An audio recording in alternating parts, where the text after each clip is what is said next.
Oh, there we go. Go live. So we're up and running while we're All waiting right, for good stuff. Gobshite. While we're waiting for the, we'll just talk about him. So ready for when, Yeah, so they can absolutely. hear us We've got spend. loads to talk about. Yeah, they can hear us spending half an hour teaching him how to get in, as usual. 'Cause that's what always friggin' happens, isn't it? He never figures out how to click on the right. How difficult is it? I mean, how difficult There's is only it? two buttons you press. I I know. only have to press two buttons. Me text channels and me voice channels, and then it comes up perfect. I know it's not difficult, is it? Well, obviously, it's No, like, obviously, if I can do it, it's not well, difficult. I was thinking the pair of us could do it. Anyone could do it, but but Abid has to prove us wrong, doesn't he? Yeah, absolutely. Is no one else coming on? Didn't Sticky fancy it? No. He never replied, so I'm assuming not. Oh, right. Okay, fair enough. Would have been nice to have the Scots Yeah, take on things, wouldn't it? and I'd like to have talked about Celtic a bit as well, and how Postecoglou's getting on. Because Yeah, yeah. I'd been fascinated by him for a while since I did a manager profile on him. So I Oh, was did you? really Yeah. excited. All right. Yeah, a long time ago.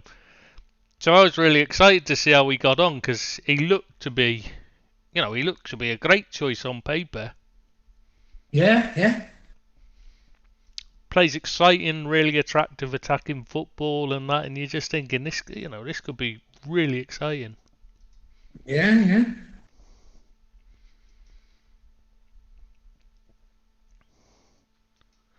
Is it too late for Deeps? Is it 1 o'clock in the morning? I think he said, didn't he? The Yeah, Deeps. so, I mean it must be late there because it's 11 o'clock here nearly.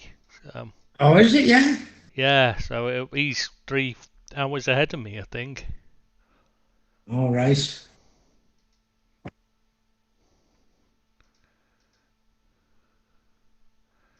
So I'd assume so. Benitez got up to a good start, didn't he? Which I was happy about. Well, yeah, yeah. Don't spoil it, Bill. We don't want to talk about that, do we? Ruin the day, like talk about United winning. I bet you were well pleased with Everton's start, weren't you? Yeah, very much so. Yeah. But I thought he would bring that. You know what I mean? We're not the best side. We haven't got the best players, but what he does bring to the table is his teams have a go. You know, the workers, he makes them work. That's all Mm, we're after is someone who's going to show pride in the shit, keep going. And even Iwobi looked decent when he come on, to be honest with you. and tactically, there's very few managers that can hold a Yeah, candle yeah. to Rafa. To be fair to him. I know. And you saw it showed you the amount of crosses that Everton got in. You know, when you've got a player like Calvert Lewin, who's, I know he's still young and a bit raw, but he can't put the ball in the net and he's a good target man. So, get crosses in the box. It's something we haven't done, never done at all under Ancelotti, by the way. Yeah, it's Everything not was his through the game. middle. I'm not a big fan of No, Ancelotti, as you know. Even before, now it's nothing to do with yeah. Everton. Even before, when he was winning things with Milan and that, I've never thought he was as good as people make out. He's one of, It's a very European type football he plays, well, it's low not, build up, it, all that for me. yeah, but it's not just that. His teams win things, but they don't win as much as they should do. I mean, he had the best team in the world in that Milan side, and yet they didn't win most of the, they didn't win as many leagues as they should have. Like, Yeah, yeah, yeah. I don't think he's suited really. I know he won with Chelsea, but I don't think he's suited to the Premiership, if I'm being honest.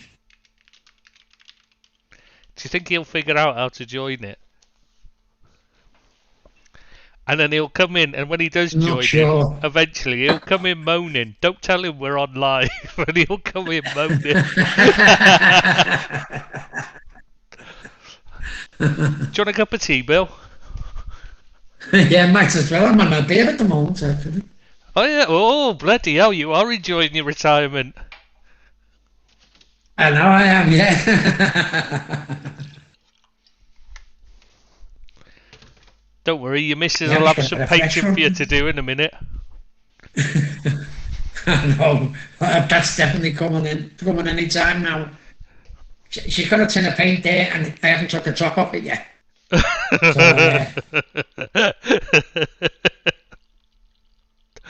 So, Yeah, kid. oh, he got in on oh, his own. yeah.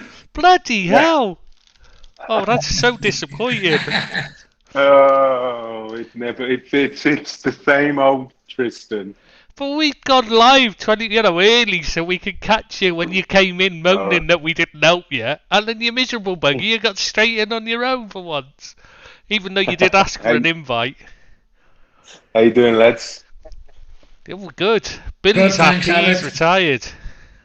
And he's looking forward to doing the painting. Congratulations, mate.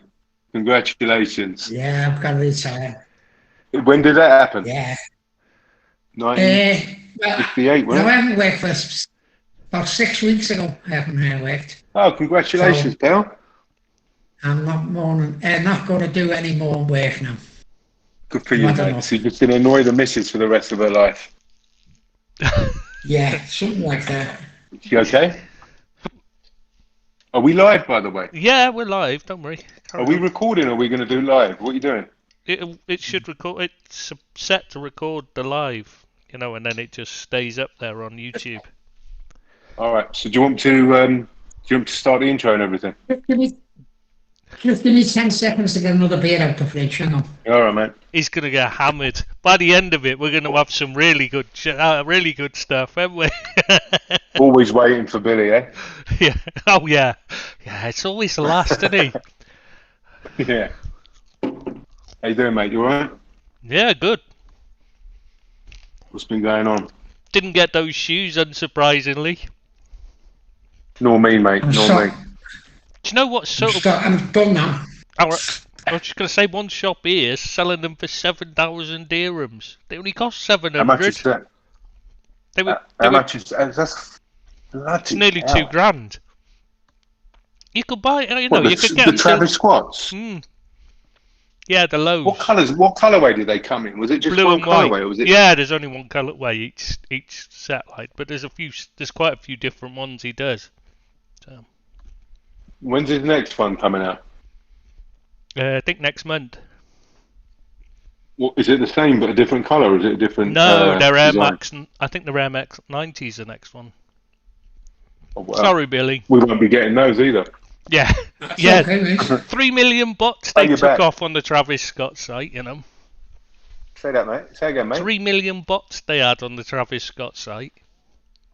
I suppose you have to be a member of the site, and then you have No, to. you just because I went in to join the join the raffle like before our game it was, and they said Yeah. it's coming soon. So I thought, right, I'll check back at half time. Check back at half time. They're already sold out. Jesus Christ. So, Wow. Right. Sorry, Bill. Should we get going? Because yeah, we'll go. Bill, you ready, mate? You good? Yeah, I'm good. What are you having? Coors Light? Yeah, absolutely, yeah. Spot on. Need to be getting them down All right, your let's- neck quick, Bill, because we want you pissed by the end of it. All right. Give me a countdown. From what? 3, 2, 1, go. There you go. There's your countdown. Is it really that time again, pod lovers, when the melodious, dulcet tones of the finest footballing brains regale you with wisdom and bonhomie? No, because you're listening to the footballrumours.co.uk podcast, and there's no chance of wisdom but all the bunkum your heart desires. So, without further ado, let me introduce our panel, who have only played football in the playground at middle school, were constantly picked last, and somehow think they are qualified to do a football podcast. Right. Please welcome Ed001, who assures me he's just started jogging again, and yesterday recorded a personal best time of 15.23 seconds from the living room to the fridge. Quite impressive until you find out his fridge is in his living room. Next, we have Ed025, who has achieved his New Year's resolution, which was just to be alive in August. Talking about death, just want to pay my respects to the sad passing of Sean Locke today, who truly was one of the funniest men alive. That challenging wank gag is the single most funniest line in history. Rest in peace, Sean. I liked him. I didn't know he died. Yeah, poor guy. Yeah, today. cancer today, man. Oh, talk about ruining me day, like. I'm sorry, 58, mate. no age. Yeah, mate. He was. Did you ever watch 8 out of 10 Cats? Yeah. Hilarious, mate. He was. I think he was the star of the show, to be honest. And that gag, the wank gag, challenging wank gag to Rachel Riley was the most funniest thing I've ever heard in my life. I think that's how you want to be remembered, as a funny man, rather than pathos. Yeah. Yeah, definitely. On a brighter note, lads, great to be back. Looking forward to some swashbuckling arguments and disagreements over the next few months. Yeah, be loads of them. Oh, yeah. How are you guys? What's been happening? You good? I'm good, yeah, very good. All right. Well, okay, without further ado, lads, let's get podding. All right. Great. I thought it was a great opening day of the season. Football's back. The crowds are back. No controversial VAR decisions. It seems as if we have our beautiful game back. It was a really good start to the season. For some of us, at least. I've got to say, the Spurs game wasn't very interesting. The Spurs-Man City game, I got bored watching it and totally lost interest in that. I never watched much of that. I just lost interest. Boring. What I wanted to ask you, sorry, Tristan, we'll touch upon that in a bit. I just wanted to ask you what your single most, from the opening weekend, what episode stood out for you the most? It might have you really enjoyed it, or it might have been, just what was one single episode out of all the games that just took your fancy? For me, it's easy. Sergi Canos scoring against Arsenal, because he'd gone through a bad injury and that, and he's a nice lad. I remember him at Liverpool and that, so I was really pleased for him to come back from that and then score against Arsenal in the Premier League, and he was the man of the match as well. Like, you can't really argue with that, can you? Like, fair enough. No, I remember when he's watching him score, and I was like, didn't he play for Liverpool once upon a time? Yeah, he did, right? Good. Yeah, he was very good. Yeah. What happened? Just didn't quite make the grades, unfortunately. Who was he under? Julio or was he under Julio or Evans? I think Klopp moved him on. I think he was just over the end of oh God, what's his name? Brendan Rodgers era.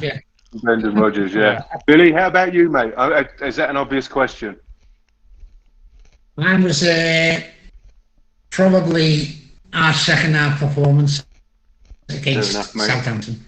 I'm going to be biased, aren't I? But they showed the intent and they showed desire, and that's all Everton fans want. Yeah. Again, mate, we're going to get back. You can have have the floor about that later on. By the way, no, go on. Sorry, I forgot about you. No, you do yours first. I forgot about you. One. I've got to say the Salah Mane bromance is back on, and that's really tickled my heart. So I'm very pleased about that. Or it was the triple save by Alisson. I can't really decide out of the two which one what was most. So again, we'll talk about all that in a bit. Okay, so let's address... Can I just, before we start, I just say one thing? I'd just like to apologise. I know obviously Jurgen Klopp's going to be listening, because, what else is he going to be doing at night? So I just wanted to apologise for him if he's noticed an old woman knocking round it, peering over his fence lately, because she seems to have taken to spending all her time going off dragging me dad to phone me every day. Now she knows where he lives, so I'm a bit worried that she's stalking him. And he's got no glasses anymore. He's got that LASIK surgery done, so he looks like a stud now. And his teeth done. I'm just worried that she might, that she might smother him when she's trying to, trying to get a Klopp hug. She'll go in for something else rather than a hug. Please don't. That's my meddy you're talking about. I feel sick. Oh God! You can't unvisualize that. I'm trying to eat. I was eating, mate. Oh Oh, You can't unsee I'm that gonna vision. I'm gonna be All right, sick. let's move swiftly on. So let's address the burning question on everyone's lips. It's yes, lads. It's Harry time. Okay, Oh. will he stay or will he go? I've got a feeling he'll stay. I've got a Cue feeling the he'll music. stay. Cue the music. Yeah, I was just doing the music in the background while Billy talked. Good for you. Billy, what do you think, mate? Yeah, I think he'll stay at Tottenham. I think he's had an agreement, a verbal agreement with Levy, and he's Welsh on it, and I think he's just going to sit there and see it out now. I don't think they're going to pay the money that the Tottenham wants. I don't think City are going to pay the money. He wants 150 million, and I don't know whether he's worth that. I like him. I really do like him as a player, but hasn't he got like 4 years left on his contract? I'm not sure, Tris. Something ridiculous like that. So so he can't really just. He signed. He signed a 6-year deal in 2018 or something, wasn't it? Oh, was it 2018? Was it that long ago? It might have been two. No, he's definitely not out of contract in a year or two. I know.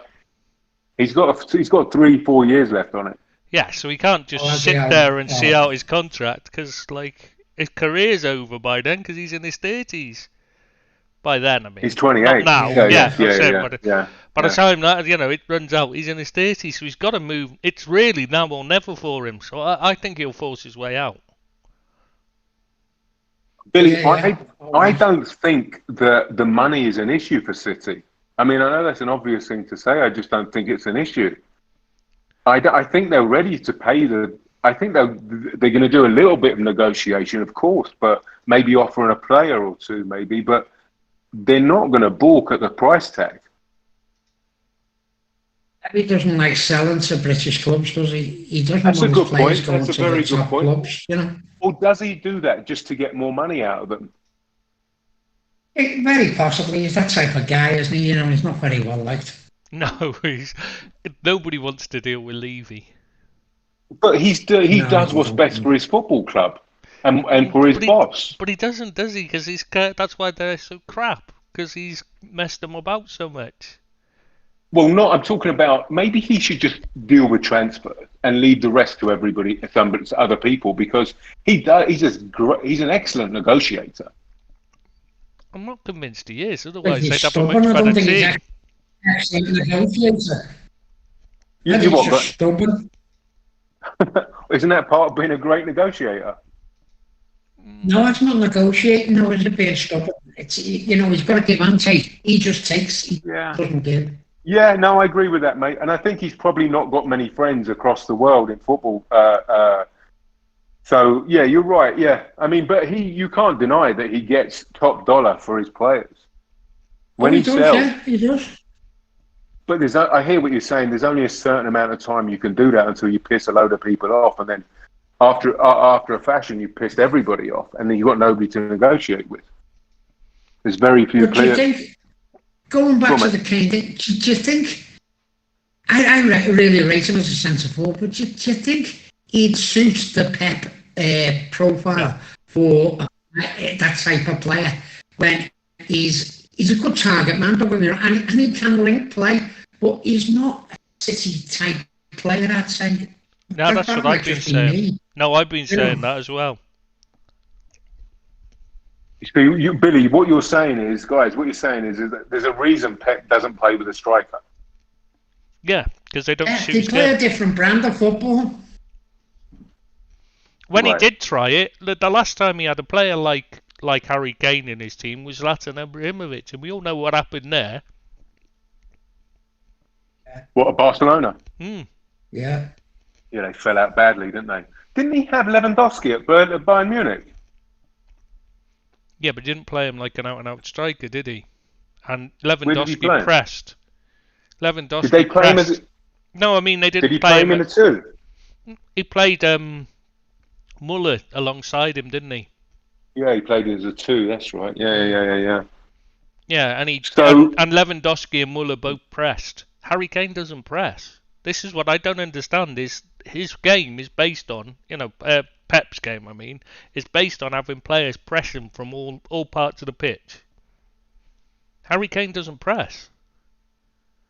Do you think he can adapt? Pep can. So if he buys Harry Kane, do you think it's going to be a case of fitting Harry Kane into a system, or modifying the system, or do you think it will be? What do you think it will be? He'd have to modify the system because Harry Kane's ankles aren't up to doing the press. It's that simple. He isn't mobile enough because of him. I'd agree with that, Trey.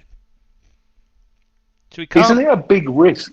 Go on, sorry. Yeah, I was just going to say you can't really ask him to press because then you're putting so much pressure on his, on his fitness that you're going to end up he's going to spend half the season sat on the sidelines like happened with Aguero all the time. Okay, how many goals does Harry Kane get for Manchester City? And does he take Man City to the title and European glory? Is it worth the 150 million outlay? I don't think he improves them, and to be honest, I don't think he does. You don't think he'll score more goals than Jesus and Torres? Oh, I think he's a better player than either of them, and he'll score more goals than them. But I think overall the team will suffer because he's not pressing, he's not working for the team, because he's not able to do it in this kind of fashion that the others do, and it'll have to be set around him.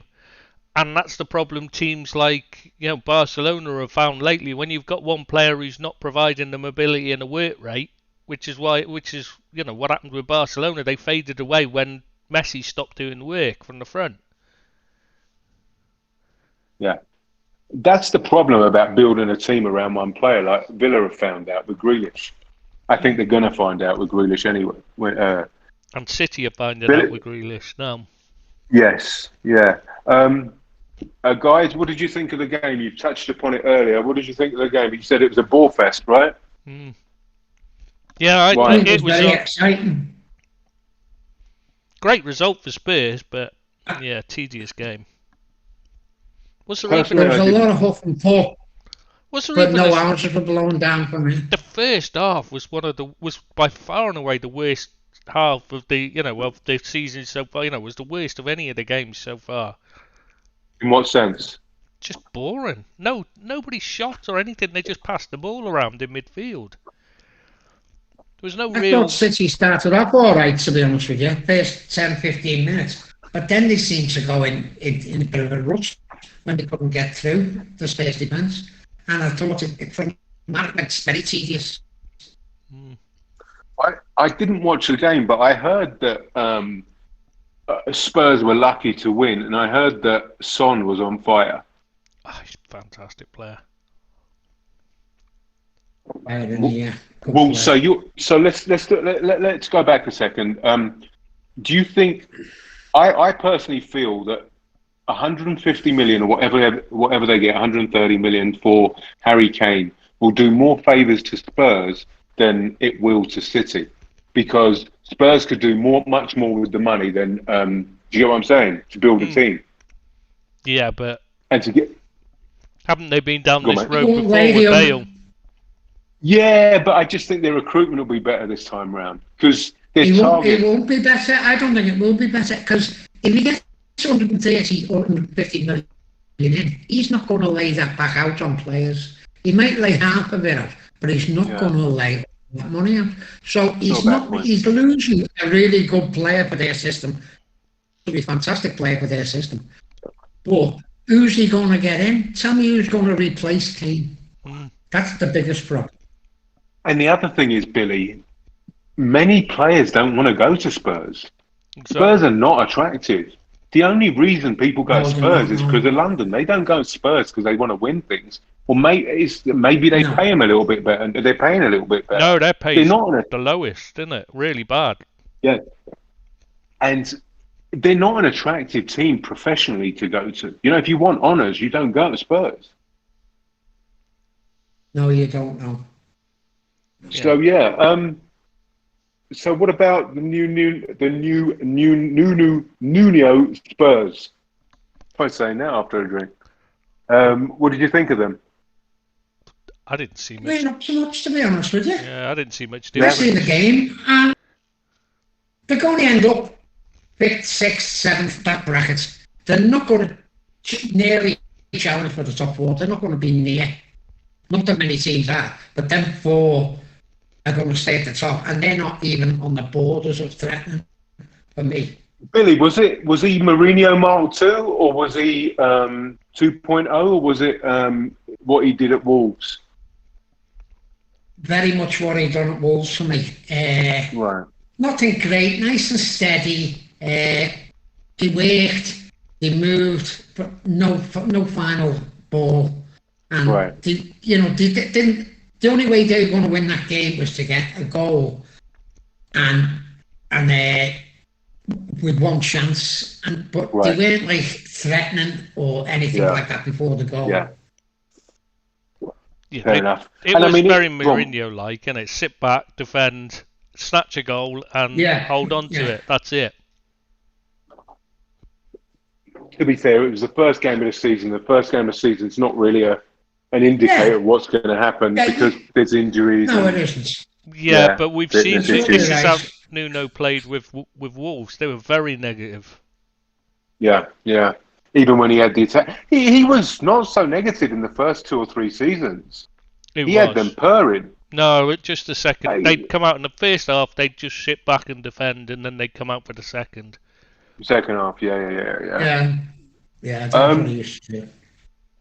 Usually Well- because they had to, because they were already losing. Well, I didn't Yeah, understand but why they listen- didn't go for it from the start. But we need to give. We owe a debt of gratitude to Spurs to take taking 3 points off City. So that's, done others a favour. Do you want to guys? Do you want to move on to Chelsea? They were purring against Palace without Lukaku and Kante, looking ominous. Is it ominous? I Because will- Palace are under Patrick Vieira, who, let's face it, is a shit coach. How he's got the job when he's I don't understand it. He's not a coach by any means. He's a guy that needs somebody alongside him. He needs an experienced head alongside him for sure. Yeah, Oh, I they- agree with that. No, he needs to retire and do something else because he's not a coach. He's just not a coach. It's not in him. Some people it just doesn't suit, and he's one of them. Great player, one of the best I've ever seen, but no, not a coach. So who did he have? He was Nice's manager, coach, and who else? Was it New York City FC, wasn't it? That's it. Red Bulls or something? Yeah.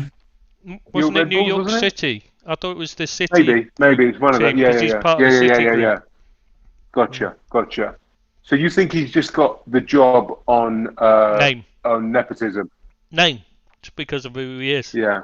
A bit like he gave the job to who was the Dutch guy they had before Hodgson. Oh, to rescue it. Van der Vaart. No, no, not Van- was it Van- De Boer? De Boer, that's it. Yeah. It was De Boer. Frank de Yeah. Boer. Yeah, him. He got it because he's a big name, not because he's any good. But You think he'll John last till must admit, Christmas? I only seen the highlights of the Chelsea game, and they did look good. They do, yeah. They're very solid. They are very solid. Two really good players to come in Lukaku and what's his name, the midfield Kante. They'll definitely be. They are a really strong unit. They're a strong unit, and I think he's a good manager. Yeah, and if they had Koundé as well, they're going to be hard to stop. He's a great player. Yeah. They're going to be right up there. They're going to be challenging. There's no doubt about that. For sure, no doubt about it whatsoever. And they got the kid that he looks like a player, that Chalaboa or something. Chalobah. Yeah. Yeah. Chalobah, he looks Much like better a than his decent brother. stout. Yeah. His brother was a good player, but he's a bit special, Trevor. Yeah, and what's his position? Left back? Right back? Centre back. Is he centre back? Yeah. He's I know he's going to be some player. They got some. I don't know how they do it. What do? They just churn out these defenders and these players, and they sell them for. Everyone. What's By that, bud? everyone who's available. They've sold about 92 million in players, and they bought Lukaku for 97 or something. Yeah, and but then net spend is how much have they actually spent on developing them though, on wages and having these loan officers that have to go and keep an eye on them and all these all these liaisons and all that I don't see it as being a good way to develop teams, to be honest. You don't think it's a good business model? I mean, it clearly makes money, but how often have they had a team that's the best in the league, even though they've got they've got plenty of money being put into it? I mean, they might win it, but they're not the best squad. You look at their squad, and it's not the best squad, is it? Yeah, but who cares? Who cares if they're winning tournaments and titles and championships? Who really cares? I don't think the fans worry about that kind of stuff. No, but what I mean is when you're developing a squad, when you've got all these youth team players coming through, they should be by now they should be they've got the best youth team in the country. How many of them are coming through? There's Chalobah's the first one that other than Mount is the only other one since Terry. And Chalobah's only his second. So 2 games he's had in the first team, and so Mount's basically it. That's made the breakthrough since John Terry. But maybe their model is to sell their youngsters in order to part fund their transfers for the first team. But I just think if you need to develop them, you should be developing them to make your team better, not to make not to sell them. That's just because you're having to spend big money. Lukaku's cost them 60 million, hasn't he? Because they sold him to Everton for 30. Then he went on to United, and then to Milan, and then back to them for 97 or whatever they paid. So they lost money on him. But they can afford to do that, can't they? Because they've got a man who's bankroll on the side. But look at that guy they sold to Palace for 23 million. I've never heard of him. 23 million pounds for a youth team defender or something dumb it was. I don't understand it. There are what's that? There are some really strange transfers that go on. No, but what I'm saying is that they're churning out decent players in their youth team. That other people want and they can sell. And I don't mind it. I really don't mind that model that they're using. I think it's keeping them challenging, keeping them relevant. I don't have a problem with it, to be honest with you. I don't think I think their fans will either if they're getting superstars in. No, they won't. Like Koundé and Lukaku. I think Lukaku's a better player than he was at Everton and he was at Man United. I think again, Koundé's a superstar, a great defender that will only benefit their team. I don't think the fans have a problem the way they make their money. Yeah, you're right. I still think they'd prefer to have the youngsters coming through them. The likes of Ampadu and that are just wasting their time going to Chelsea. He's down on another loan, isn't he? Yeah, exactly. I mean, these lads should be He's good enough for their team. Yeah, he's good enough for their team. But as we say, I think they'll be challenging this season for sure. Yeah. All right, let's talk about Deeps' heart, Man United. I don't know. I listen. I don't want to be anti-Man United and jump, or I don't want to jump. I'm not going to jump on it. I still think they're not good enough to win the title or the Champions League. And I'm not trying to be controversial or just saying it for the sake of it. I just don't. I know they've. Is that the team you don't think's good enough? The squad team or squad either, or because of the manager? I just think that team with another manager would do much better. I just think the coach is their Achilles heel, and I say that with the greatest respect because clearly he's a great guy, he's a very nice human being, but I just think he isn't tactically knowledgeable enough yet to be a winning manager. I think he might, in 5 years down the line, he may have the experience, gain the knowledge, fashion the knowledge, but I just don't think he has it yet. He's not tactically good enough to be a winning manager. Do you think they bought well?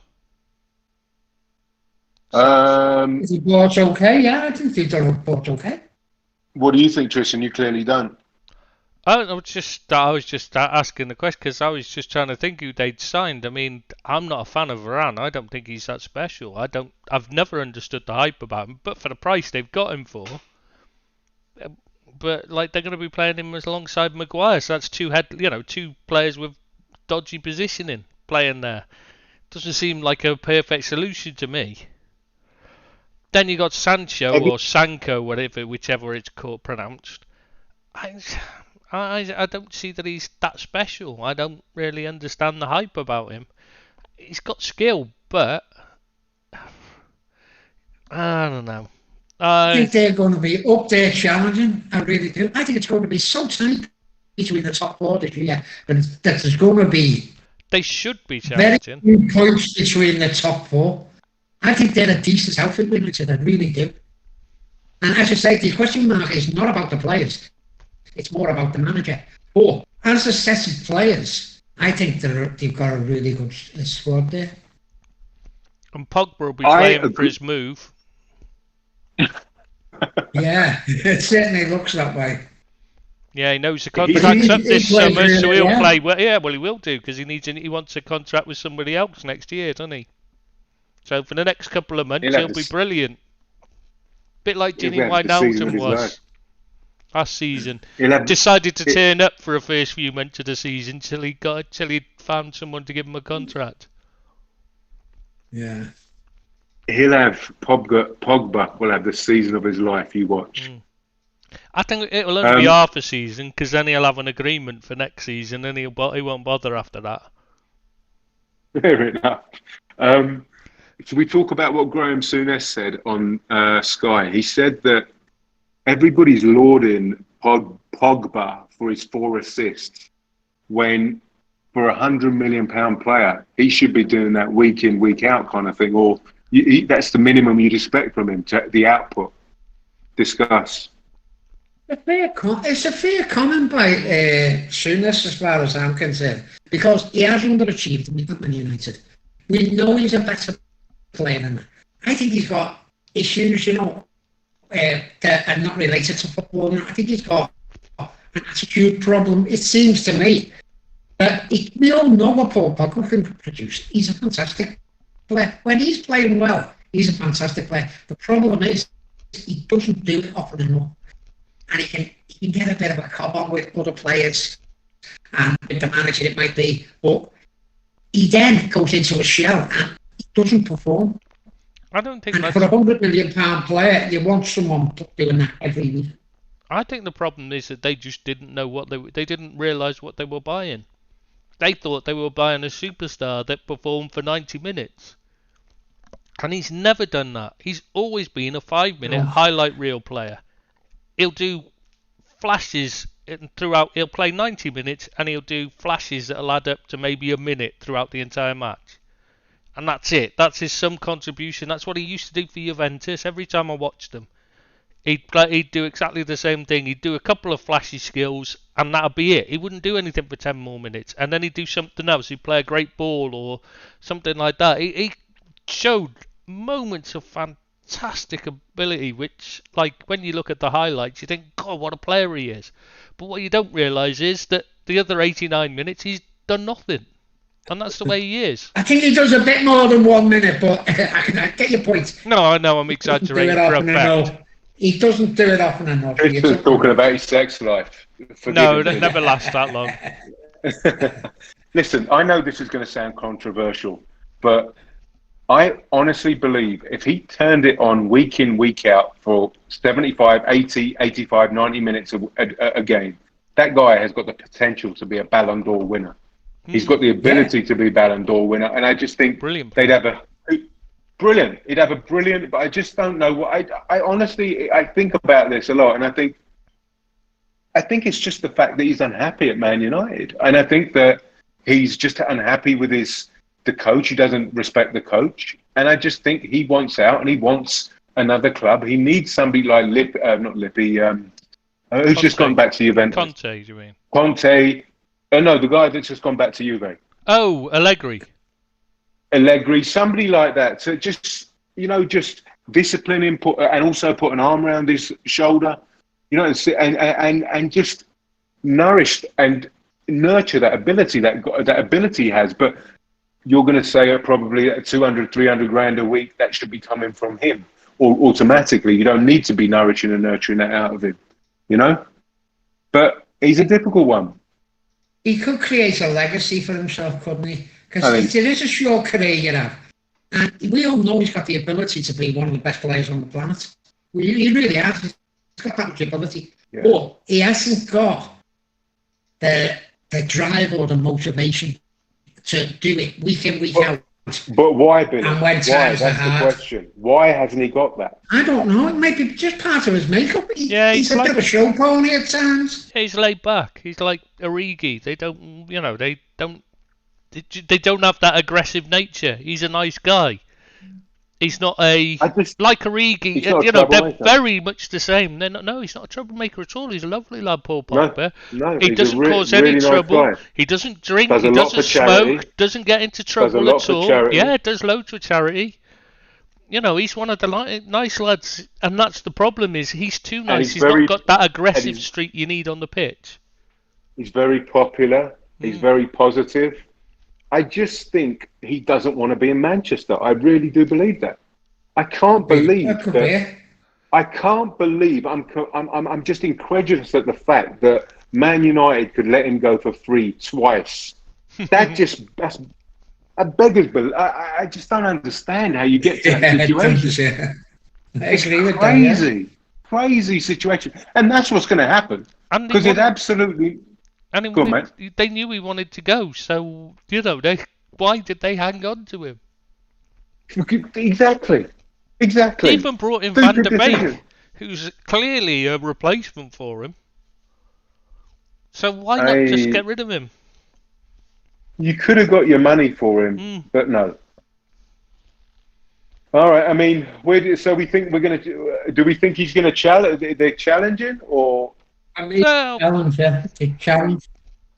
They'll be there or thereabouts. I'm not so sure. I think there's 3 better teams than them. I think the problem is that Ole will hold them back, so they won't win it, but they'll be there or thereabouts, like they were last season. Where every time they got within reach of actually making a challenge, Ole say, "Oh no, we've not got a chance of winning anything," and they'll fold again. Hey, listen, guys. Last season, I'm not being bitter here. Last season was a massive anomaly. The crowds are back, right? The crowds are back now, and we can separate the real teams now. The real. No, people like Firmino. I'm not going to talk about it later, but Mane, Firmino, they come alive when people are watching them. They're show ponies. So it was a massive anomaly last season. I just want to put an asterisk on it. I'm going to go on now. I'm going to sound really bitter. Mate, Billy, you have the floor, my friend. You have the floor. Everton. We're talking Everton, Southampton. Absolutely, mate. Everton, Southampton. Take it away, mate. Well, I watched the game, obviously, and for me, Everton started off really poorly. First half was poor. But do you know what they did? They moved the ball better than what they did under Ancelotti, even though they were playing poor. And people might disagree with that, but I think they did. And second, they deservedly went 1 goal down. But second half, Everton were played very well. They done something that they never done under Ancelotti, which was get the ball wide and get crosses in to Calvert-Lewin. And we looked dangerous all the time. And, you can say what you like about they laid 1.7 million on for 2 players in Townsend and Gray. But them lads done the business. They done exactly what they said on the tin, which was get wide, get crosses in. When you're getting crosses into players like Calvert-Lewin, you're always going to create chances. And the more chances you create, the more you're going to score. And I was particularly impressed with Benitez's setup and his substitutions, and I think he's going to do a great job for Everton. Wow. I'm glad. The crosses that the wingers put in, were they meaningful crosses or just into space or just crosses for the sake of crosses? Most of the time, they were in the right area. They were in the right area. Right. Look, I'd like to see another player in there to get on the end of them, as well as DCL, and maybe play a bit through the middle as well. But I'm not complaining. I don't think any Everton is complaining about the way we played the second half. It's really good. So what's he playing? What's his tactic? What's his system? His system is to get everyone wanting the ball and playing to the strengths. They're not the greatest footballers. I think we can all agree that. Everton haven't got the greatest footballers. But you know, they showed heart and they showed belief and they showed what everyone wants from a player in your team, which is get on the ball, try and go forward, which they did. None of this, what we had last season, playing the ball backwards, sideways, give it to the keeper, roll it out, play it back to the keeper. Everyone hated that. At least on Saturday, they had a plan what to do to get the ball and go forward. When you can't go forward, okay, go back, but mainly to get forward. And I was very happy with the way they played, to be honest with you. You now have application, you have desire, and pardon the pun, you have a blueprint now, which you didn't have under Ancelotti. Absolutely, I couldn't agree with you more. And it's really warm. It's really warming to hear you eulogizing. Well, as eulogize is a bit strong, but you saying positive things about Rafa, because the guy, like you said, Tristan, he's a really nice guy, but he deserves the job on merit. I don't think there's many managers that could have come into that job and affected the situation positively so quickly. He's a real football man. He's a real football coach, and he's a brilliant coach. What they say about his man management is, well, I suppose it is relevant, but the thing is, he gets things done. All right, he may not win you the Champions League, he may not win you the Premiership, but I'm telling you what, you winning a FA Cup isn't beyond belief. But you can't complain. Under Rafa. His man management can't be that bad. Andres Townsend was desperate to work with him again. Exactly. Maybe he scored in time, Tristan. So, maybe he's actually changed his management style in time when he was at Liverpool, because obviously he was perceived to be a little bit aloof and cold or whatever, because Paco used to do his that side of the job for him. Yeah, he had Paco doing it, and he hasn't had that for a long time, so he's probably had to mellow out and get more involved. I should think the Real Madrid experience would have changed him, to be honest. I think that would have really hurt him, because the way the players treated him was disgraceful. She done well at Chelsea. I thought she done well to Chelsea. Yeah, he's a good manager. There's no doubt about it. He's a good manager. The fans just take it. Everton were getting no better. Somebody says, who's going to come to Everton? I'm not being. The one thing you've got to look at is if Arsenal had him instead of Arteta, they'd be much better off. So he's clearly good enough. It's just. Go on, mate. Go on, Billy. If they'd have Sven Gordon Eriksson instead of Arteta, they'd still be doing better. To be fair, I think if they had any one of us three, they'd be doing better. I just think I'm so happy that Moshiri took a chance on him, because the thing is, he had all the ingredients. I mean, there's only one game. Let's not get carried away, right? But he has all the ingredients to be successful. What's the first thing, right? When you start a new job, right? Or you start a job, what's the one of the main things that you want to be in place? I mean, for me, it's going to have a good home life, a settled life at home, a place to live, etc., right? He's had that for years on Merseyside. So he's going to assimilate really quickly. He doesn't need to assimilate. He already has done. So all he needs to do is concentrate on his work. He works a few minutes away from his home, so it's all simple and it's cohesive. You know, and he's just got to concentrate on his work. I just think it was the best person for the job at the time. I think he's the best person for the job, yeah, very much so. I've just realised. I just hope. Go on, Tris. Oh, sorry, I just noticed. No wonder Sick didn't want to come on board for today. Celtic are playing in the Europa League qualifiers. Oh, right. Fair enough. We never noticed that, did we? Or he just doesn't like you. Yeah, No, we'll he'll just be go doing back the to Everton in a minute. We'll just go Okay. back to Everton for the minute. I just hope there's a certain part of the fan base who didn't want Benitez. Not because of football reasons, because he's an ex-Liverpool manager. And I just hope that we don't have we're going to have a little bit of a losing streak or a bad time. Every team goes through it. And I just hope that people don't get on his case and start slagging him off and singing songs about him, derogatory song. And, try and take them into your heart as an Evertonian and say, this man's doing his best for the team and let the man get on with his job, you know what I mean? That's all I'm asking for. Sure, mate, for sure. I mean, Listen, they weren't on the back of all the players you bought off Liverpool in the past. There's some of them No. became club legends, so I don't understand why Barnby, Beardsley, yeah. No, we it's- bought Barnby from The them. Barnby, We bought Barnby okay, from them. Beardsley Beardsley, went to them, yeah. But I wasn't thinking of that. Yeah. I was thinking of what's his face? Ablett. Oh, Harry Sheedy. Ablett. Yeah, Ablett's in the Yeah, I mean, it's Yeah. just... Listen, you talk about this famous Everton academy, right?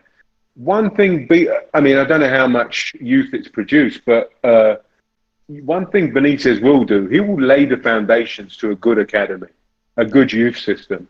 Well, And if he's allowed That's to. one thing.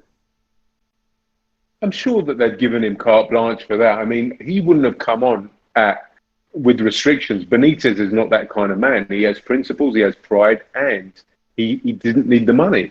Yeah, He but was earning I don't 13 think, million. I don't think he's there to, you know what I mean? I don't think he's looking at it like he did when he came to Liverpool. It was a totally different time. He was coming in, he was on the crest of a wave. He was, he'd won La Liga twice. He absolutely destroyed us in the European games. Then his Valencia side were fantastic. So he was coming in on the crest of a wave, so we could tell him exactly what he wanted. Now he's going to Everton. It's a bit of a different situation. And I very much doubt he's going to... At Liverpool, he was able to bring in the Barca boys with him, remember? You know what I mean? He was able to bring them in who set up the, La Masia. He was able to bring them over. They're not going to go, he's not going to be able to get them to Everton, anybody in that, because they're all working for teams like Man City and that, doing their academies.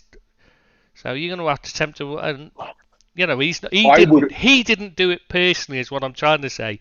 He had other people. But he brought in facilitated people. it, He brought in the people to do it. And I don't think he's going to be able to do that at Everton, because I just don't think that's what Moshiri will. I don't think Moshiri's brought him in to do that. I think he's brought him in to just manage the team as best he can, the first team. Yeah, and get results. On the contrary, mate, I disagree. I think it should be in his remit to do it.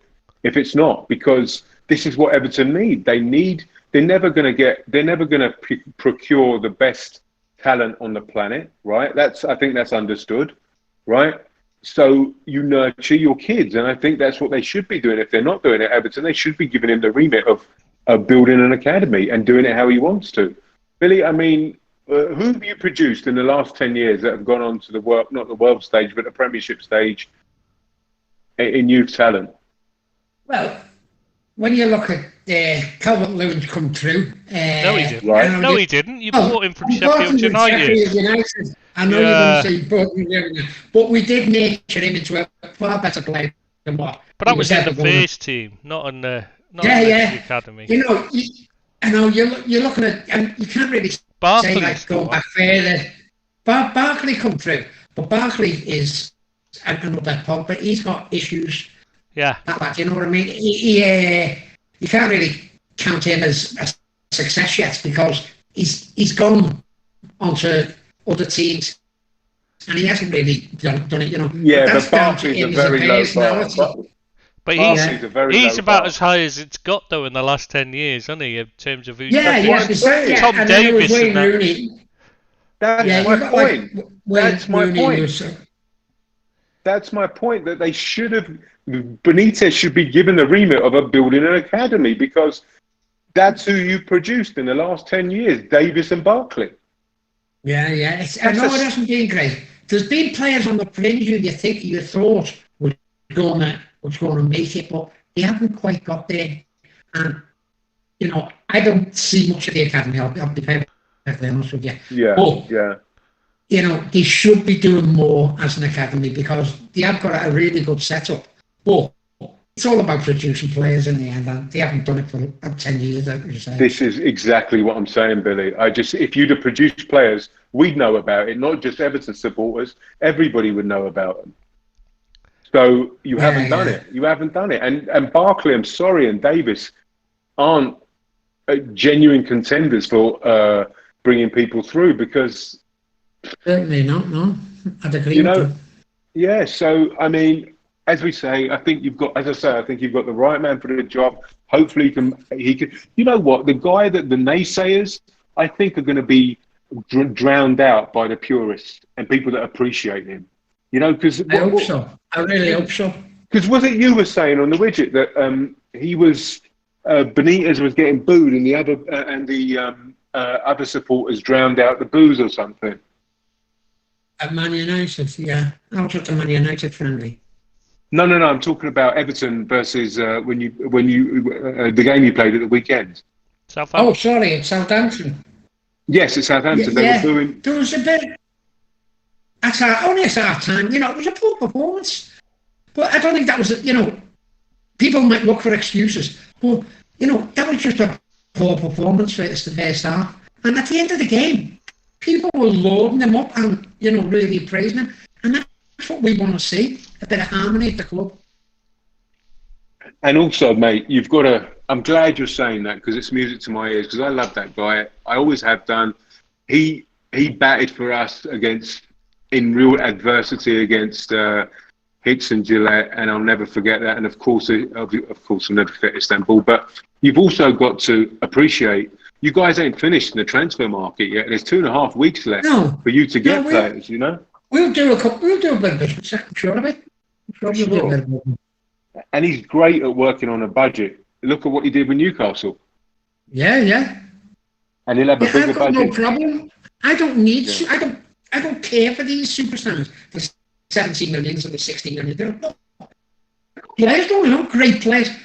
Give me a hard-working guy who does his job. You know, 10 million, 15 million, 20 million. You know, they're the types of players you should be looking at to develop rather than these.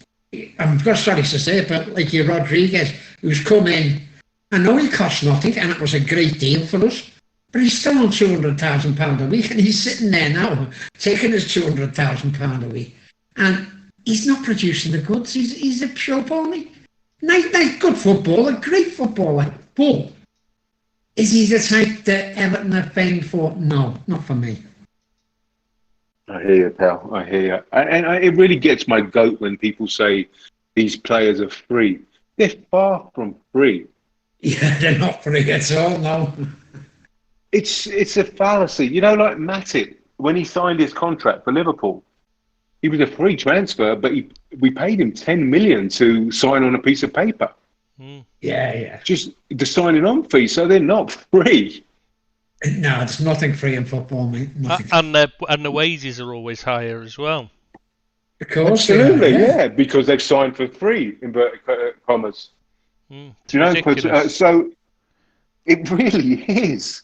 I mean, I'm glad Matip signed for us, but still, they're not free. Talking about Matip, I suppose this is a natural segue to talk about Liverpool versus Norwich, 3-0 away.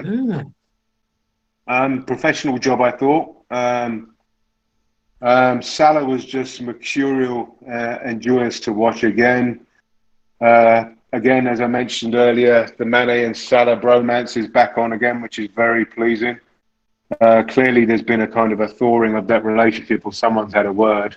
Actually, to be honest, I don't think there was ever an issue. It was just made up by the newspapers to try and sell to try and get clicks. It was clickbait nonsense. You think so? I don't know. I think there's something in it. When he did what? Because they were saying he didn't pass to him, and yet he did. You could quite clearly see him pass to him because I watched him do it. And they were saying he wasn't doing it on the pitch. They were saying he wasn't passing. They weren't passing to each other. But I'd watched the game and they were passing. Yeah. Last season. Yes. Like, well, you can listen. They're all smiles and giddy now. It's just bullshit. They're happy with each other. Nah, I don't know. I think there's something in there, but I think there was something in there. Nothing major. I'm talking about a bit of a competitiveness between the two. I don't think there was nasty about it, but there was competitiveness. He wants to score. Both of them want to score. But there was a healthy competitiveness, but I don't think it was nasty.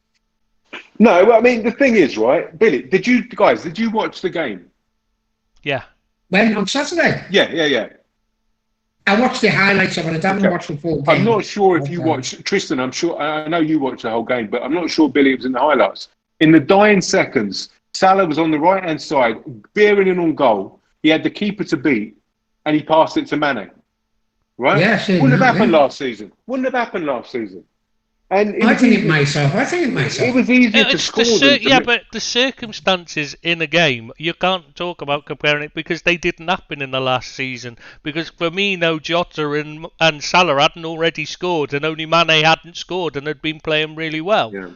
Mane wasn't playing well. He was missing sitters from 2 yards out, and he was managing to miss. You know what I mean? He was having an awful season. The reason why a lot of passes weren't going to him is because nobody was confident in his ability to finish him off. That was the difference. This time around, that's the truth. Yeah. We're 3-0 up. We're coasting. We weren't in that position last season ever because we were at backs to the wall because we were missing a defence. It's not, it's not the same. You can't say that that's down to them not being friendly terms. That's just nonsense. It was just the way we were playing. We weren't able to have the freedom to do those kind of things. Personally, I feel at some stage in the very a few whatever it is, short past, that they've shaken hands and said, "Look, let bygones be bygones. Let's start again." That's what I personally feel. I have no evidence of that. But that's what I personally feel. They've shaken hands and they've said, "Look, forget the past. Let's start again." I don't think it's ever got to that. I don't think it's ever got to that. We're friends. I don't think it's been. I think a lot of it, as Chris said, has been the media. But I think the competitiveness, there's been a competitiveness between. That's all there is. That's all I can say anyway. But that's everyone's got their own version of them. Yeah, exactly. That's my opinion. It's like the same as Robertson and it's the same with Robertson and Trent. They compete every see who gets the most assists. Yeah, but they're buddies. Yeah, well, so are Mane and Salah. Buddies. They travel to the mosque together every day. Yeah, I don't know about that. They weren't as close as. I mean, it's not as close as Salah and Lovren, obviously. And I think that's more what people were. When people were saying Salah's not himself, because he was missing his best mate. They were as close as you can get without being married, weren't they? Let's be honest. Those two. I mean, you've seen Lovren still is. He still gives him grief on social media now. Yeah. Whatever it is, it's great to see because the smiles are back, like it was in the first season or two. The smiles are back between Mane and Salah, and it can only bode well for the future. What did you think of the performance, guys? It's difficult to judge against a team like Norwich. Well, they had that. Well, Norwich had that bounceability, back from the Championship and relegated team playing top four. They had a point to prove, but I just think that they're not really. They need to. As I was going to say, they need to recruit as well. they had nobody to finish chances off, and the one chance they did have, Alisson just was too good. Yeah, very good. I don't know if that was a great save rather than Pukki just hitting it straight at him. No, watch him. Here he has to react. Really? Okay, yeah.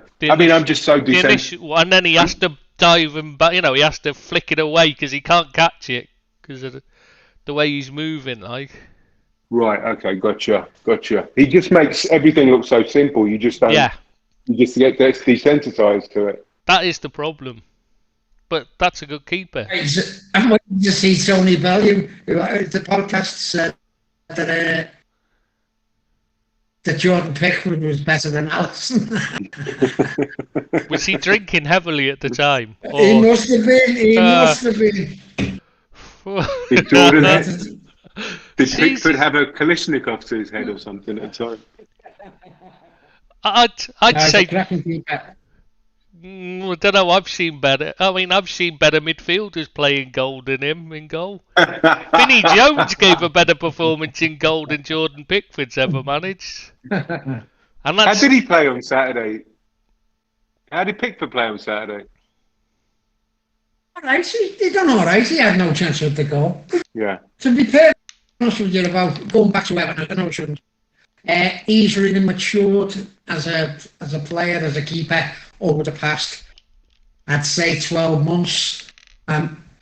He's played really well. He played well for England in the World Cup.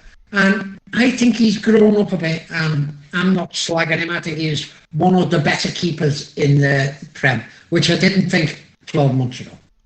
So you think he's matured, like he's gotten older and his eyesight's gone and he can't see the ball much? Possibly. No, he has really improved. He's improved. He has improved. Yeah, there's no denying. He's definitely got better. Yeah. I think the England situation helped his confidence as well and his performances. Yeah. The fact that he can do it for the national team is a good... that bodes well for him at Everton, and clearly he's got better. I'd say the difference is something off-field, personally, because his concentration was the problem. Yeah. And I think totally agree with you something's improved. Either he stopped drinking so heavily, because he was a very big drinker, or something else similar. You know what I mean? Something's improved in his off-field life. But he was going back up to Sunderland with gangs of lads and going to the pub. That's what I mean. Altercations in the pub. And that seems to have gone. The maturity of a young lad coming from the northeast and coming down, to play for a bigger side and all the trappings that go with it. And I think he's grown up a bit. I basically think he's grown up.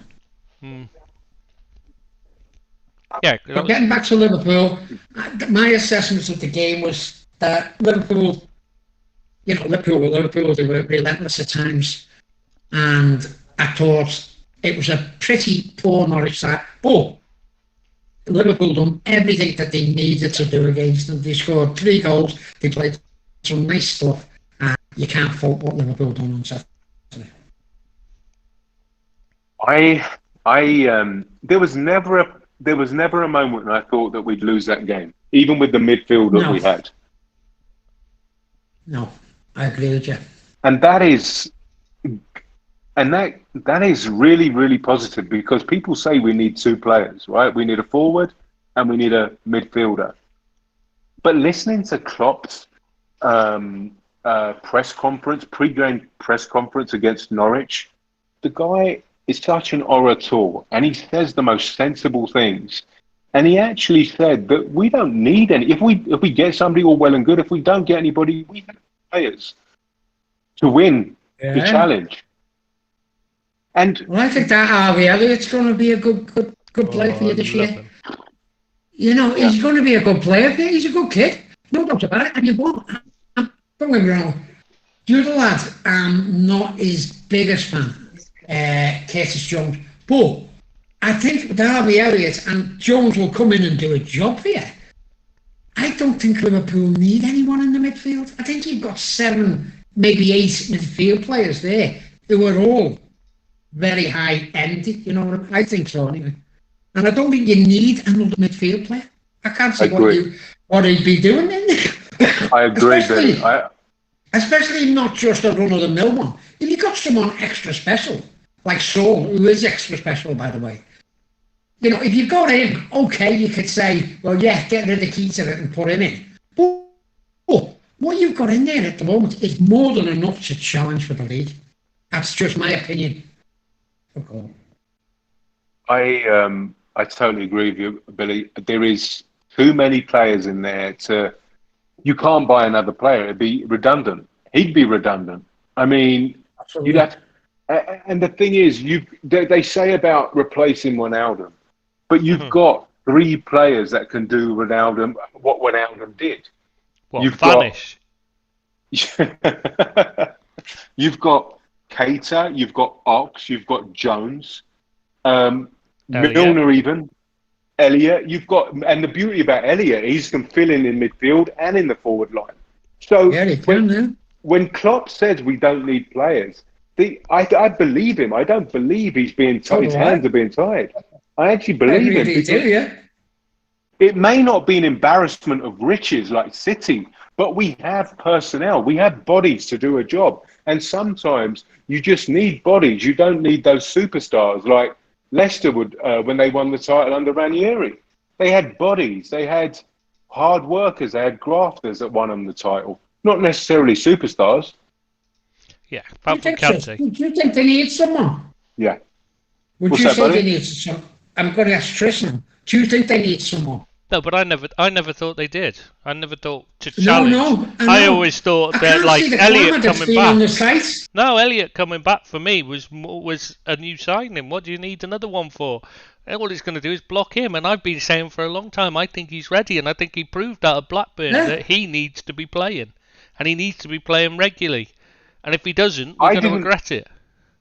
I didn't think he was ready until Saturday, until he came on. He's busy. He's eager. Love Elliott. He is going to be a good player. He is going to be a very good player. He's still got a bit to progress, but he's got the potential to be a really, really good player. And the only way he's going to... I can't see the point of bringing someone else in to block that. Yeah, and the only way he's going to achieve his potential is if he plays games. Yeah. Absolutely.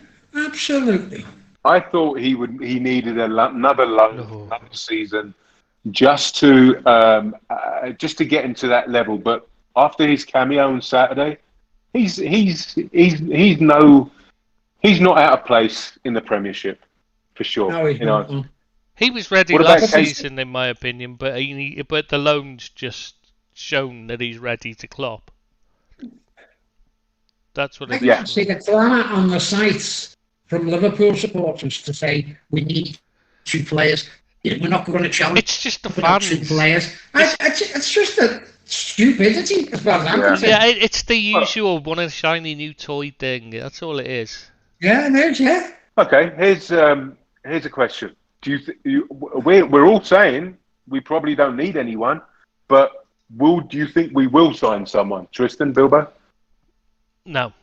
I said no from the start. I said I got asked that on the site a few times. I think somebody will come in. I don't think Liverpool will sign anyone. I think a forward will come in. They need to sign anyone. I think they've got enough there to challenge for the league. I can't see the point of bringing in someone going in debt for a player that you don't need. If you need one in January, get one. Yeah. But up until that, I'd like to leave those players. I think if they can get Sarr in, I think he'll come in. I think if they can get a deal over the line for Sarr, he'll come in. Because they've wanted him for a while. Maybe. And I think he will be happy to sit on the bench by this time like Jota did. So I think they won't buy somebody who's first team ready. They'll buy somebody for the bench, and I think that player will be Sarr. And I think if Watford have a change of heart or change their stance, I think they'll get him in. I don't see how he improves the bench, even, to be honest.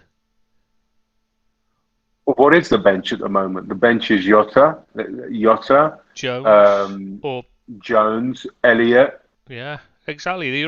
Elliott can do the job. Well, what do we need him for? What does Sarr offer that Elliott can't do better?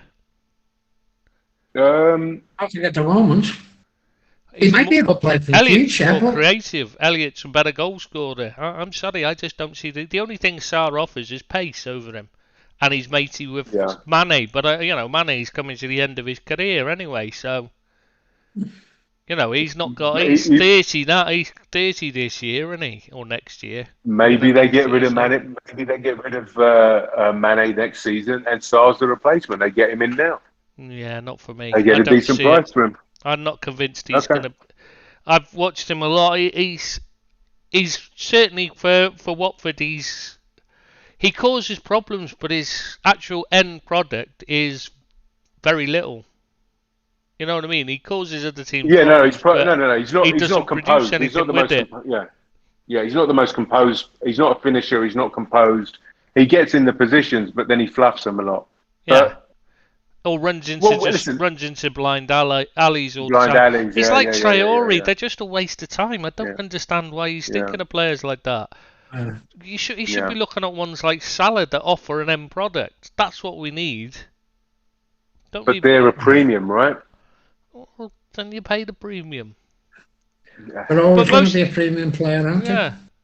If you're going to buy, don't bother buying unless it's the right player. Just for the sake of buying, you don't. Absolutely. Pointless. Save the money. Save the money and develop Elliott. Yeah, but who would have thought Salah, Jota were going to become? They've elevated. You elevate your game invariably when you play under Klopp. So maybe Sarr, if he comes in, I'm not saying. Obviously, I don't know, but if he comes in, maybe he can do. He has the ability to do that. Klopp elevates players. Klopp elevates. Even if you elevated his play up massively, he still wouldn't be what I would say. Look, from what I've seen of him, he still wouldn't be anywhere near good enough. It'd still be worse than Elliott. So why bother? Okay, all right, mate. Well, let's talk about Keita and Virgil. Keita first, I suppose. What did you make of his game? Because there's been a bit of a hoo-ha about. Personally, I didn't think he was great. I thought he did. I'm not convinced by him myself. Yeah, I mean, there's a player in there, obviously, because when he first signed for us, I was absolutely overjoyed. But I just think he's not done himself any favours with while he was at Liverpool with his injuries and his lack of form, etc. I'm hoping he excels this season. I'm sure that they'll add a year onto his contract, maybe just to protect his value. They're going to have to, because he's going to be gone for nothing next season. Yeah, well then get rid of him. Good. He's not deserved it. He doesn't deserve a new contract. It's that simple. I don't know. I think they're going to give him this season. I don't think somebody come in with him. I don't think anybody come in with him this season. Yeah, exactly. I think they'll let him go free. Don't care. Pay someone to take him if need be. He's an anomaly, that guy. He was awful at the weekend, and people are raving about him. They were just running off him all the time, and he was chasing. He was awful. I thought he was okay. He's all right. He's all right. Yeah, I was exaggerating a bit. I was exaggerating a bit. He just wasn't like. You just watch him and you think, yeah, he's better than he has been, and people are setting a really low bar because they're desperate for him to star. That's what it is. Yeah. And it's not because he's playing well, it's just that they're saying he's playing better than he played before. Yeah, but he was absolute dogmuck earlier, you know what I mean? Playing better than dogmuck is not what the level we should be aspiring to. And this is where stats don't add up. Because his stats were not astonishing. They were really good on Saturday. About tackles won, passes completed, dribbles made, not dribbles, the pressure, what's it called, the press. And I must be watching a different game, because clearly he wasn't making incisive passes. I saw him lose many tackles that he made. On the touchline. Stats are nonsense, mate. I mean, a lot of them aren't even. Yeah, they aren't even true, because, like, they'll say a tackle's won, but you watch it and the guy hasn't won the tackle because he's not he's not won the ball.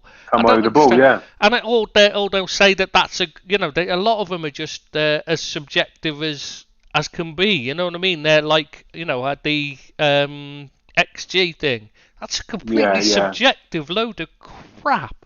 It just, these things. I mean, they were putting up things like odds of winning and stuff during the game. I was watching. I'm thinking, what is this shit? It's bollocks. How can you quantify that? How can you? That's just a guesstimate. Yeah, it's just nonsense. Listen. Let's talk about. So, I ironically though, I think he'll keep his place for Burnley. I think Ox and Milner will lose their place, and I think Keita will keep his place. I think. Okay, let's talk about Virgil. Let's talk about Alisson, and let's talk about Matip. I thought Virgil and Matip I'm confident in those two when they play. I have assurance that, and I think Virgil wasn't that bad for his first game back. Clearly, there was okay. Sorry, guys. I thought he was okay. I thought Matip played better than Virgil. Yeah, I agree. I agree. I'm a Virgil fan, by the way. My thing with Virgil, and I put it on the site, I know they just offered him a new contract, and that's fine by me. You don't offer them a new contract. And I like to have seen how he gets over this injury first before they offered him, if it was a Liverpool supporter, before they offered him this brand new contract. Because a lot of players don't get over an ACL as good as what you'd want them to. And you've seen it with the Ox. He was doing really well. He had the big injury, not going to be the same again. He's not going to be a big player for Liverpool. And I think you've got to be careful once players have had that sort of injury. Some of them will come back, some of them won't. And I hope Virgil does, because I'm a massive, massive fan of the player. I think he's the best centre-half in the world. But I think Liverpool have got to be careful with him. That's my opinion on that. I think if I was FSG, I'd offer him the contract simply because not only is he, like you say, probably one of the best 1, 2, 3 players in his position in the world. You've got to understand, you don't want to put doubt in your star defender's mind that you don't have any faith in him, because what you're doing then, if they're not offering me a contract, I'm thinking, well, you know what, they don't have much faith in me. They probably don't. Maybe they don't want me here. Maybe I can talk to other people. Maybe I should be playing for another team. You know, they've done it. He still had a long time on his contract, didn't he? He still had over 2 years, didn't he, before he got a new contract? But this way, they've tied him down. You know what I mean? Yeah. Like they've tied him down, and they can afford to make that mistake if it is a mistake. You know that. Right, okay, yeah. You know, I would do the same, Billy. I'd do exactly what FSG has done with Van Dijk. Okay. Simply because I don't. If he gets over that injury and he's mercurial again and he's world class again, then you're going to have problems keeping him if you don't offer him that contract. Yeah, I can get that, but I don't think he's going anywhere anyway. I just can't see him, getting to there's no higher level, so I can't see him going anywhere else. Do you not think it's not about giving him confidence in not going to, that FSG still want him? I think it's more about giving him confidence in that, the club believes he's recovered and he's going to be back to normal. I think it's more about that than the worry of losing him. I just personally would have waited for a few months and said, we're going to get you a new contract and all that. Let's just see how he does, because a lot of players don't get over bad injuries like that. And it was a bad injury, But Billy, that sports science department would have been absolutely. They would have been they'd have been, what's the word I'm looking for?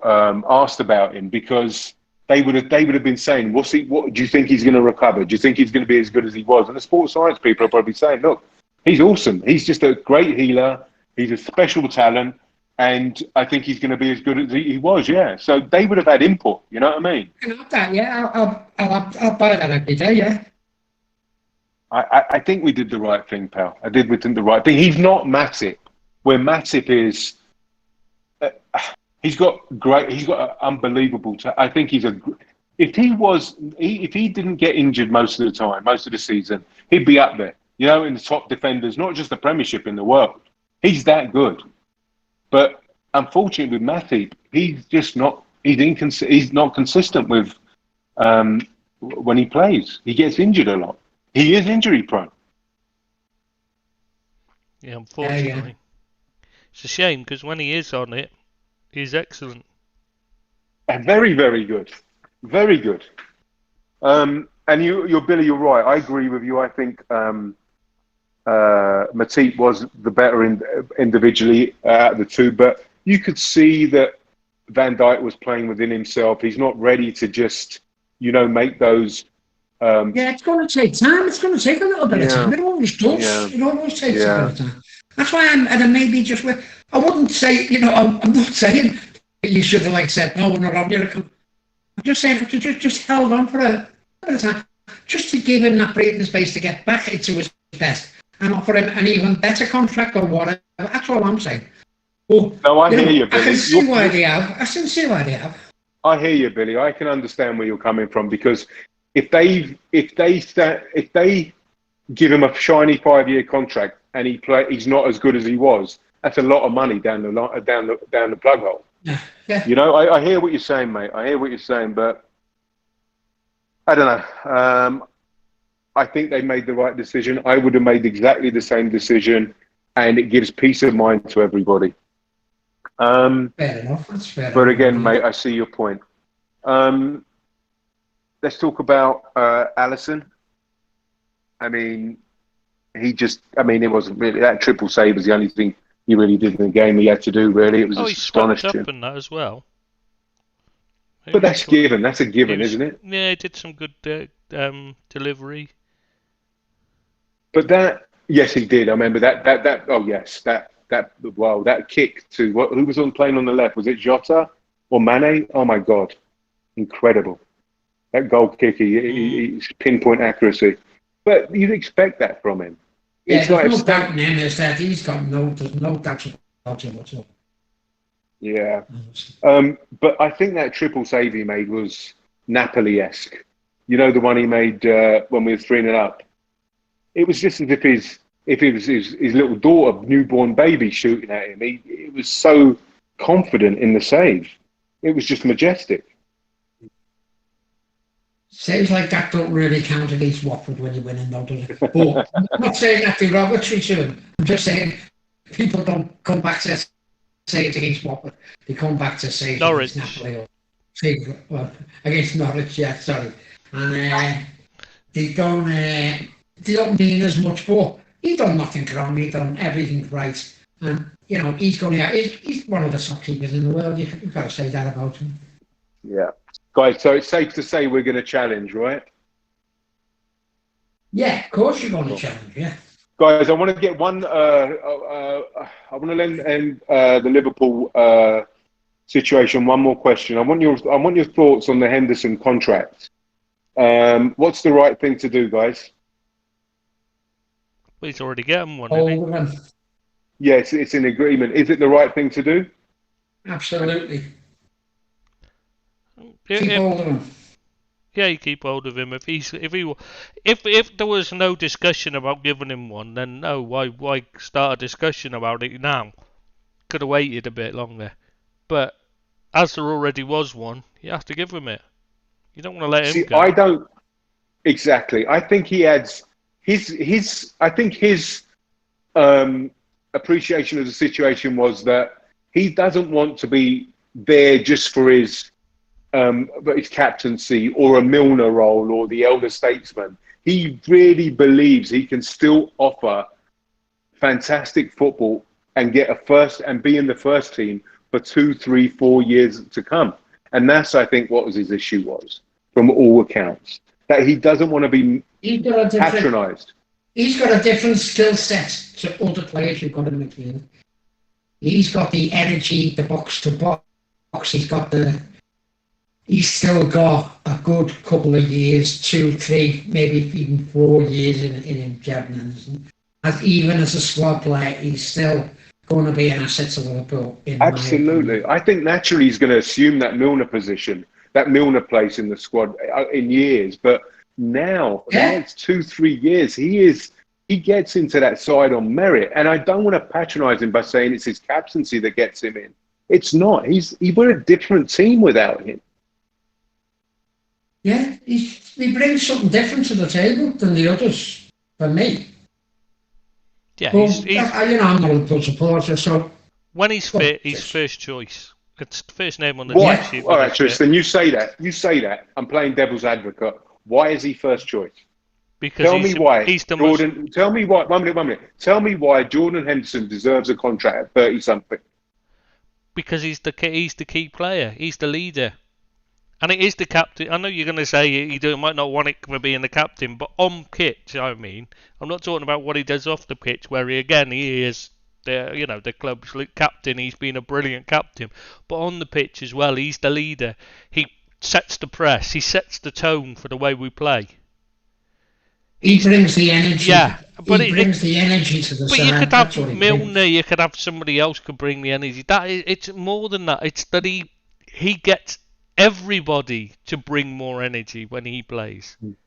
You know what I mean? It's not just he brings energy. He brings the rest of them to it. It's a proper captaincy. He's a proper captain. He brings them all up. He doesn't. It's not just his game that's so important. It's the way he affects those around him. He makes them all play better. Jordan Henderson sets the tone. He does, yeah. I think that should be on his epitaph there. He brought the tone, yeah. He did. He really does, and I mean, if you want to bring stats in it, I mean, if we're gonna use stats, statistically, we're a better team with him than without him, and that just says it all, really. Yeah. All right, guys, let's go on to Arsenal. Brentford Arsenal. Oh yeah, let's go on to Arsenal. Oh yes. Friday night game, the first game of the new season on obviously Brentford's new stadium, and same old Arsenal, always losing. And Brentford are going to be fun to watch, I think, this season. So, guys, let's do the the post-mortem. Yeah. Take it away, Tristan. Oh, you dropped me in that one, didn't you? I know you're relishing the subject. Well, you know what my feeling is about Arteta is he's absolutely miles out of his depth. He's well in. It's right over his head, the water, and I can't believe they didn't sack him in the summer. How did they not see it? And the signings they're making, Ben White, what's that all about? He's not even stood out in the Premier League for a season. He's not even had one good season. He had one good season in the Championship, but he's not had one good season in the Premier League because he was played all over the place, and half the time he was poor. He really didn't look the same player as he did for Leeds. You know what I mean? For Brighton. But he only cost 50 million. Yeah, and they already had Saliba, who's twice the player. Why? Why would you do that? I mean, and now they're bringing back Odegaard. He was crap last season, but they said the Arsenal fans seem to think he was brilliant. They seem to have forgotten how crap they played when he was in the team. I mean, what's that all about? And then they're bringing in Ramsey as well. I mean, he can't. Yeah, he can't play with the ball at his feet. They want to play out from the back. First thing you do is you look for a keeper who can play out from the back. Leno can't do it, and he hates doing it. He can't, and he doesn't like. Bringing Ramsdale in as well. Yeah, Ramsdale. Sorry, not Ramsey. Ramsdale. That's it. Sorry. That's because it's Arsenal. Yeah, who can do that? Who can play out from the back? They get rid of him, and keep Leno, who can't, which is obviously a strange decision. But okay. But then bringing in Ramsdale, who's failed miserably when he got asked to play out from the back when he was at Bournemouth. That was what went wrong for him. He can't do it. He's awful with the ball at his feet. He gets completely lost when he has to come off his line. He's a line keeper. He wants to sit. If he's on his line, he's fine. He's got good reflexes. He's a decent shot stopper. But the moment he's asked to come off his line and do anything else, he shits himself. And that's why he was fine for he started to improve for Sheffield United at the end of the season. He got better and better for Sheffield United because they didn't ask him to come off his line. They allowed him to just stay there. Now he's going to be asked to play out from the back again, and he can't do it. He's useless at it. I mean, there's just nobody. thinking at that club about signings. It's more about who's Keita Abshin got on his books. We'll sign him then. That's what it comes down to mostly. But they have given Xhaka tied him down to a long-term deal. So he's a good player. you can't really moan at that, can you? No, he's a good player. Good choice. And that Emil Smith Rowe. I like him. Oh, he's a good player. But good player, Smith Rowe. He's going to be a very good player. You get players that good, you don't surround them with dross like Odegaard. I mean, what's that all about? He plays the same position as Smith Rowe anyway. So why do you need him? They'd have been better off getting Coutinho for a year on loan, paying a $5 million loan fee or whatever, and then buying somebody else next summer. No, that doesn't make any sense at all. Coutinho's not. They need something right away. By the way, there's no long term for them while Arteta's in charge. Yeah, there's no long term future for Arsenal while Arteta's in charge. Doesn't matter who you sign, they're not going to be a top 6 side while Arteta's in charge. That's my the worry is for Arsenal, as if you're an Arsenal fan, the worry for me would be that they could end up in a relegation battle under Arteta because he's clueless. What is Edu doing? I mean, how he's a sackable offence. He's a walking sackable offence. The recruitment has been, -0.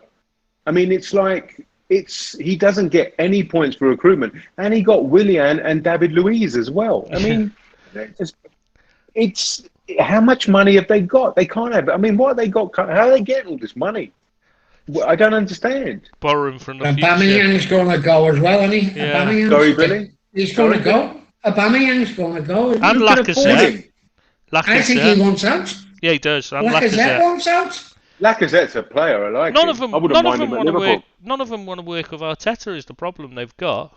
And players coming in, nobody wants to work with Arteta either. You know what I mean? You're not going to get any good star players because who wants to bloody be managed by him? You only get mercenaries at Arsenal. Yeah. Yeah, at the moment you do.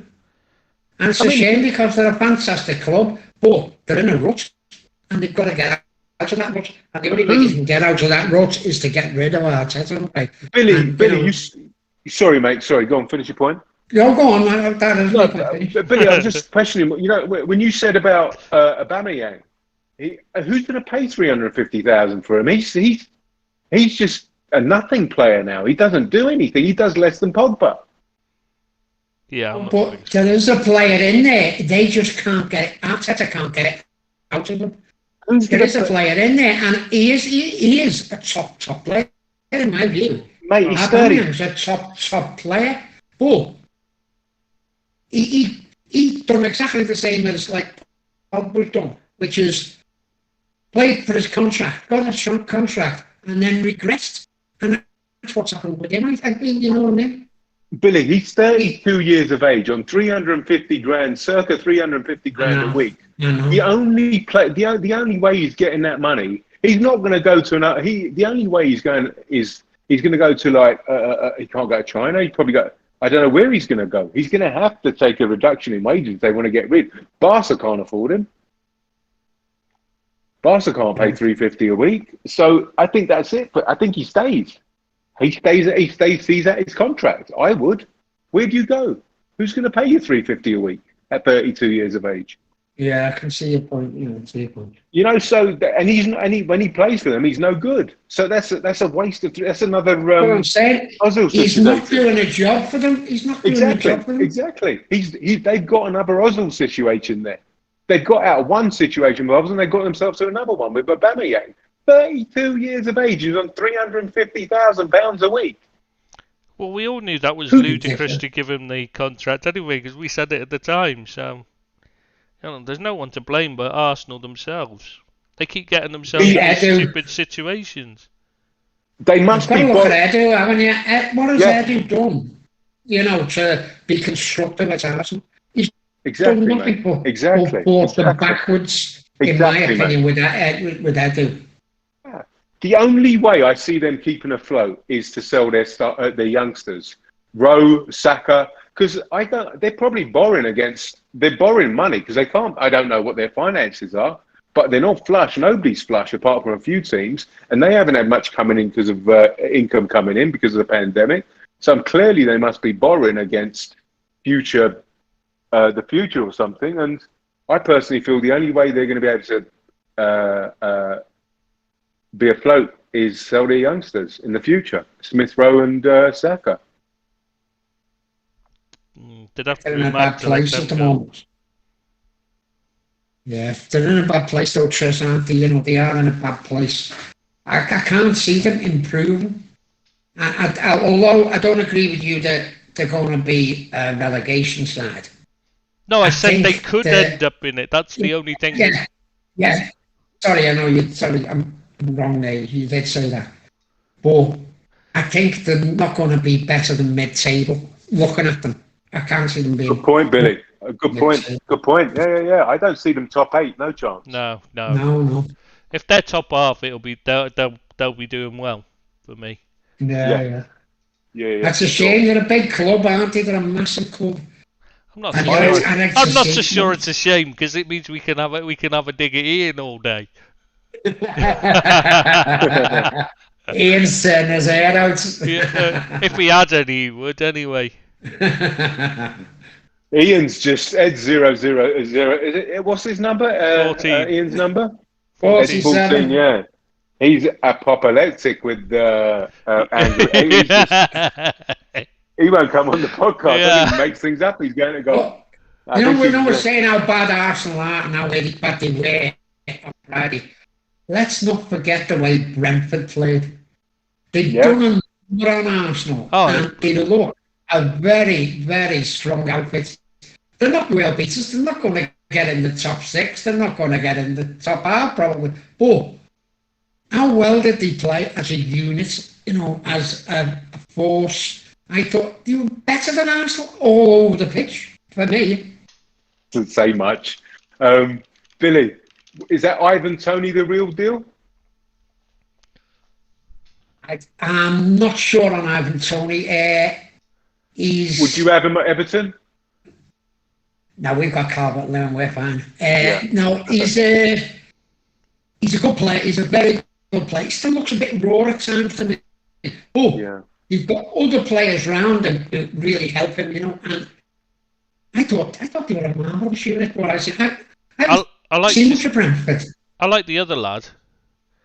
Not going to score many goals, but he's got real good work ethic, and caused them real problems. Is it what was his name? The French lad alongside him who played up top alongside him. Oh God! I know what you mean, and he did do well. He did do well. Mobu or something. Hang on, I'll look. Biuma. They've got no superstars. Brian. They've got no superstars. They're just a team. Mbeumo. Brian Mbeumo. Yeah. That's him. Yeah. Yeah, I couldn't think of his name. It just completely went blank. Yeah, because he's really a winger, isn't he? So. That's what it says on Google. They've got no superstars, though, are they? They're just a good, hard-working unit. I was very impressed by them most of it. I'm impressed by their manager. Yeah. He's got that. Yeah. He's got that charisma about him, which I like. Yeah, and he's got that. I like that. Yeah, up and down the line and all that. Yeah, I like all that. Yeah, I like that. He's got that. He used to be. He's like Mourinho used to be when he first started. Yeah. Yeah, I like that. I think he'll go far. I hope he goes far anyway. I don't see him staying at Brentford for long, but they're the new Sheffield United. That's what I said to predict. Yeah, exactly. Yeah. I said that on the they're a lovable team, aren't they? You want them to do well because of how hard they work and how they play the game. And again, they'll recruit. They'll probably recruit before the season's out. And their job, for me, is to take points off some of our rivals. That's the job for them. Whatever they do, everything else they do is golden. But their job is to take points off our rivals. The problem is for them, they've having a nice easy start game has meant that it's only going to get more difficult for them. So it's going to be difficult for them to maintain it because they'll come Yeah. up against, they'll come up against better teams like Norwich and Southampton and that in the next few weeks, and that'll test them properly. That's when they'll find out how good they are because they're the teams they need to beat, rather than Arsenal. Yeah, they do. Yeah. No matter what, guys, I'm so up for this season. I'm so excited. Clearly, it's got to do with the pandemic and being starved of crowds and all that kind of, the noise and I'm so up for it. My love for football has reinvigorated. Do you get what I'm saying? It was horrible last season, wasn't it? Oh yeah. Yeah, it was horrible. Yeah. But did anyone think that the refereeing was a better standard? I don't know whether it's just because of the. But I've seen a few dives, and one from Richarlison died. Card. As soon as he died, card. Yeah, no, they've been told. They've been told to do that. So which is much better rather than before. The VAR wasn't involved much, was it? And it just seemed a better feeling from the officials as well. Because that's why Man City didn't win, because Grealish just kept throwing himself to the floor and getting nothing for it because he wasn't being fouled. Finally, they're actually acting on it instead of giving him free kicks for nothing. Well, let's hope that continues anyway, because the referee did seem of a better standard, and there wasn't as much interference from the officials as what there has been. The game's flowed better. Good for me. They flowed much better because of it. So. Yeah. It seemed as if VAR wasn't there. Which is exactly how it should be. Yeah, it is, yeah. All the talking points last year was VAR. You're right, Billy. You're right. You're absolutely correct. All we talked about last year ad nauseum, it was so boring, was the VAR. I mean, we didn't want to, but we had to because they were so controversial. But the directive's at least it's been listened to this season, and obviously they haven't had to use that thicker line on VAR yet. It's incredible.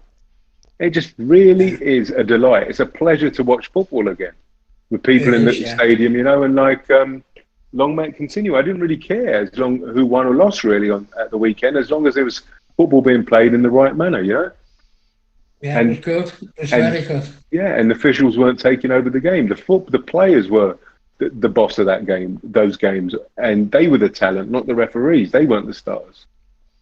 Yeah, absolutely. Guys, I'm going to have to love you and leave you. It's been emotional, and see you next Thursday, I suppose. Yeah, it's been good. Nice to be back. Yeah. Absolutely, guys. Absolutely. Just need to get the others back in now. Deeps and that. Yeah. That's your job. Right, thanks very much, boys. Really enjoyed it. And thanks, guys. as you say, I'll see you next week. Yeah. Good to see you.